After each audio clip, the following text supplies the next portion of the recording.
इसको निकलने में अपने आप से। और मैंने बहुत सारी चीज़ें, मैं सच बता रहा हूँ, बहुत सारी चीज़ें मैंने अप्लाई की अपने ऊपर कि मैं कैसे निकलूँ। और आई थिंक बहुत अच्छे से आप जानते हैं कि मैं बांद्रा भी एक दो बार गया जी।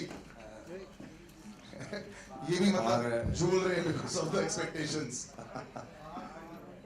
जी। तो बहुत कई बार ऐसा भी हुआ कि मैं जैसलमेर अकेला चले गया, कोई 8-10 दिन के लिए गायब हो गया, और फिर बहुत ही नॉर्मल, जहाँ मुझे नहीं जानते तो ऐसी जगह मैं रियलिटी चेक करने के लिए अपने आप को कि मैं, हाँ, कि मैं नॉर्मल सा इंसान हूँ, तो ऐसा खुद को फील कराने के लिए। The first meeting with Ketan sir was, trust me, as inspiring as when you saw this and when you got to know the story. Because I remember just the smile on his face. I just was like, oh my god, I have to get this part.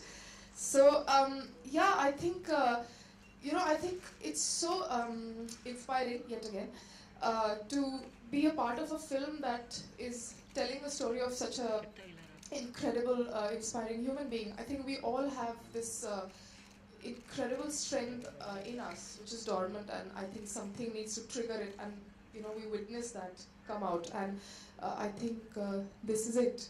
So. I think it brings out a lot of emotion that you want to see. The gentleman on the extreme right. Second film that we're doing with them. The association happened because of Mr. Ketan Mehta. We have a very, very long and a fruitful and a very loving association with Mr. Mehta. And when we heard the script, naturally we were very excited. And more so because we had Nawaz and Radhika. And to us, the messaging of the film was absolutely key because the films that we make, there is a very strong cultural root to it. And I think this film was bang on to that mandate. Level and this मुकाम पर जो आप पहुंच चुके हैं। Actually मैं तो ज़्यादा कुछ सोच के नहीं आया था कि और आया था तो टीवी में ट्राई कर रहा था, तो अनफॉर्चुनेटली टीवी में भी मुझे मुश्किल हो गया था एक्चुअली। तो फिर सी ग्रेड की फिल्में मैंने बहुत सारी मैं बताऊंगा नहीं नाम। सी ग्रेड की 2-3 फिल्में भी की मैंने, और उसमें भी वही स्टार्ट वही हो, जैसे थिएटर से स्टार्ट होता है एक एक सीन, तो 5-6 साल 8 साल हो गए एक एक सीन करते हुए। फिर 8 साल के बाद रियलाइज हो यार मैं एक एक ही सीन कर रहा हूँ, तो अब 2 तो मिले एटलीस्ट, तो 2 सीन फिर मिलना शुरू हुए। तो इस तरह थिएटर में भी वैसे ही होता और इसमें भी। तो ज़्यादा ड्रीम लेके मैं अगर आता तो शायद डिसअपॉइंटमेंट होता और बहुत जल्दी वापस जाना। Very grateful for it. Because I think the work that I've been doing for the past 2-3 years is finally seeing the light of the day. People are being asking, आप पिछले 3 साल से कर क्या रहे हैं? Exactly. ये सब ये कर रहे थे. So I think it's all coming out, and coincidentally it's all coming out at the same time. So great. All the producers are happy. Very good. Okay, we open out now to the questions over there. I don't know. To make a film on Dashrath Manjhi's life, and we get to know that he's supposed to have put his thumb impression 4 days before his death in an ICU. It was a completely a fraud case, and we had to fight it in Patna from a small district court to a high court, and we finally won the case, and that's how the film is now ready for release. So one more question from Nawaz sir. Yeah, you're okay. Cheese motivation एक ही चीज़ है, love उसकी wife जो अपनी wife के लिए, और I think इतना dedication, इतना पैशन बहुत मुश्किल होता है।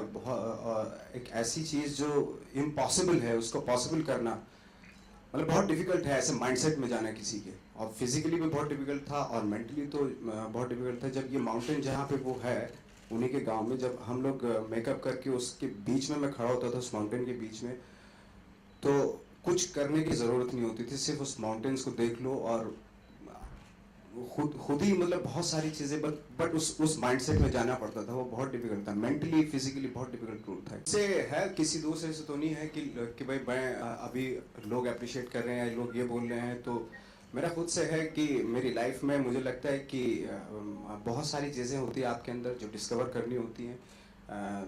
थ्रू द कैरेक्टर मैं लाइफ को डिस्कवर कर रहा हूँ, बस इतना कह सकता हूँ। तो मैं अगर कोई शेड्स नहीं है आजकल, तो हालांकि कमर्शियल फिल्मों में उस तरह के कैरेक्टर्स लिखे जा रहे हैं हीरो के जिसमें लेयर्स होती हैं, बट अगर वो टिपिकल जो बहुत पहले होते थे, वो टिपिकल जो हीरो के कैरेक्टर होते थे या विलन के, अगर विलन है तो टोटल नेगेटिव है, उसमें कोई अच्छाई है ही नहीं। अगर हीरो है तो उसमें बहुत ही सारी चीज़ें बहुत अच्छी है, अच्छे से हंसता भी है वो, तो वो सारी चीज़ें में मुझे कोई इंटरेस्ट है नहीं, क्योंकि उसमें करने के लिए कुछ है नहीं कोई खास। लेकिन अगर हीरो के कैरेक्टर में लेयर्स है या नेगेटिव रोल में लेयर्स हैं, कॉम्प्लिकेशंस हैं, तो डेफिनेटली वो कोई भी एक्टर करने के लिए कोई भी एक्टर करेगा उसको। आपकी सर हंसी वैसे बड़ी फेमस हो गई है, आप ये जो आपका ये बड़ा इवल टाइप का हंसी हो जाता है, आप तो स्वीटली भी हंसते हैं क्या, या फिर ये नॉर्मली ये वाली हंसी में 2-3 बार देख चुका पिक्चरों में ये वाली चलती है आपकी नॉर्मली? अजीत जी, ये आपकी थर्ड एपिक है, तो क्या ऐसा क्या है कि आप ऐसी फिल्मों के प्रति आपका एक अट्रैक्शन हो रहा है या वाईकॉम इसके पीछे जा रहा है? नहीं, देखिए, जैसे इन्होंने कहा कि ये नवाज के लेगा कि मुश्किल फिल्म पकड़ी है आपने, तो ये मुश्किल फिल्मों को पकड़ने के बाद उनको पार लगाना वाईकॉम का यही जुनून है। तो इसमें मैं कोई दो राय नहीं रखूंगा कि ये मुश्किल फिल्म है, लेकिन उसी में चैलेंज है और उस चैलेंज को हम बहुत एंजॉय करते हैं। क्योंकि देखिए, जब मैंने पहले ये फिल्म जब इसकी कहानी पढ़ना अलग बात है, पर जब मैंने ये फिल्म देखी